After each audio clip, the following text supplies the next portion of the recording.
안녕하세요. 사상과 생각을 해킹하는 해커 노자 도덕경 도의 저자 성대현입니다. 오늘은 도덕경 60장 나라를 다스릴 때 주의할 사항에 대해 설명하고 있습니다. 자, 한 구절씩 살펴보도록 하겠습니다. 치대국 약팽소선이라 큰 나라를 다스리는 것은 작은 생선을 삶는 것과 같다. 작은 생선을 솥해놓고 삶는 것과 같다. 이 돌이 천하 기기불신이라 이 돌을 가지고 세상을 다스리면 귀신이 신령스러운 활동을 하지 못한 것이라. 비기불신야 귀신 불상이냐라. 귀신이 활동하지 못하므로 그 신령스러운 활동이 불상이냐, 사람을 상하게 하지 못한다, 상하지 않는다.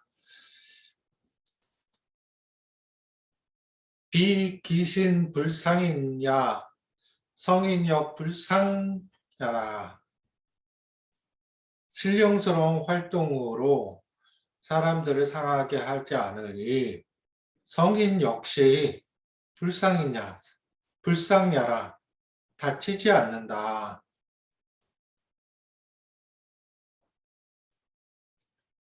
부양 불상상 곧 덕교귀언이라. 부 대저 양 두 가지 경우 모두 사람들과 성인이 모두 불상상 상해를 입지 않으니 덕을 나누는 삶을 살게 된다. 덕을 나누는 삶으로 귀현된다 하였습니다. 결국은 돌아간다 이렇게 얘기했죠. 60장에서는 재미있는 표현이 몇 가지 나옵니다. 어찌 보면 미소 지으면서 읽을 수 있는 장이죠. 이에 대한 의미를 이해하고 읽는다면 뜻이 더욱 명확하게 이해될 수도 있고요. 우선 살펴볼 글자 팽이라는 글자입니다. 고대 중국에서 다리 3개를 가진 큰 솥을 사용해서 요리를 해 먹었습니다. 다리 3개가 있는 큰 솥 아래에 장작불을 붙여서 끓이는 거죠. 그럼 솥 안에 장작불을 굉장히 화력이 세죠. 솥 안에 작은 생선을 집어넣고 물을 붓고 생선을 삶는 상황입니다. 그런 상황에 생선을 젓가락으로 아니면 국자로 저어주면 어떻게 될까요? 모두 부스러져서 생선살이 남아있지 않게 됩니다. 한마디로 작은 생선이 먹을 것이 없게 되죠. 무엇을 이야기하냐? 무위의 이치를 이야기하는 것입니다. 인위적으로 무언가 자꾸 건드리면 남는 것이 없다는 거죠. 생선살이 다 부스러진다. 그래서 작은 생선을 불을 넣고 불을 뗄 때는 그냥 내버려 두는 것이 최선입니다. 작은 생선, 우리 큰 생선은 고관대작들이 먹고요.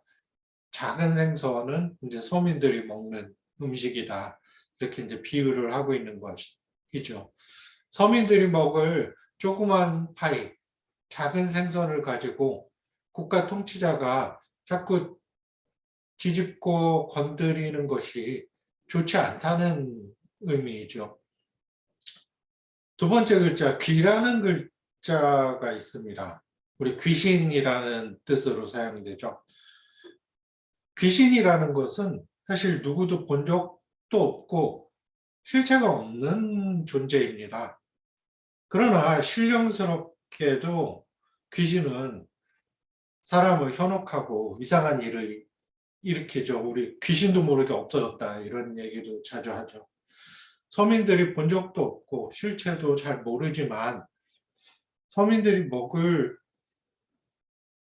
작은 생선이 부스러져서 생선살이 온데간데 없는 모양을 만드는 형상입니다. 그 귀라는 글자를 가만히 보면요. 작은 생선 모습을 표현하고 있어요. 생선의 머리와 꼬리가 있죠. 몸통이라고는 가운데 오른쪽 옆에 붙어있는 조그만 마늘봉 글자가 조그만 부분이 전부입니다. 머리만 크죠. 꼬리 있고요. 그런데 몸통이라고는 조금 붙어있는 작은 생선을 누군가 자꾸 뒤집고 휘저어줘요. 귀신도 모르는 일이 벌어집니다. 서민들이 모르는 귀신 같은 일이 일어나죠. 사실 그런 일이 벌어지는 것은 국가의 리더, 왕과 제후인 성인도 모를 수 있죠. 중간에 귀신이 일을 벌였으니까요. 성인이 신이 아닌 이상 모든 것을 다 알 수는 없습니다. 그 성인을 받드는 부하, 신하들이 귀신같이 일을 막 벌여요. 그럼으로 인해서 부작용이 일어나는 상황을 이야기하고 있습니다. 성인은 비록 그런 부작용을 원치 않으나 중간에서 귀신같이 신령스러운 일을 벌이는 존재가 있을 수가 있습니다. 우리가 덕경에서는 덕의 관점에서 사람들을 다스리는 부분을 이야기한다 했습니다. 억지로 일을 벌이지 않는 무위, 두터운 삶, 소박한 삶, 민민한 삶, 이런 것들이 서민들에게 필요한 것이지요. 오늘 강의는 이것으로 마치겠습니다. 감사합니다.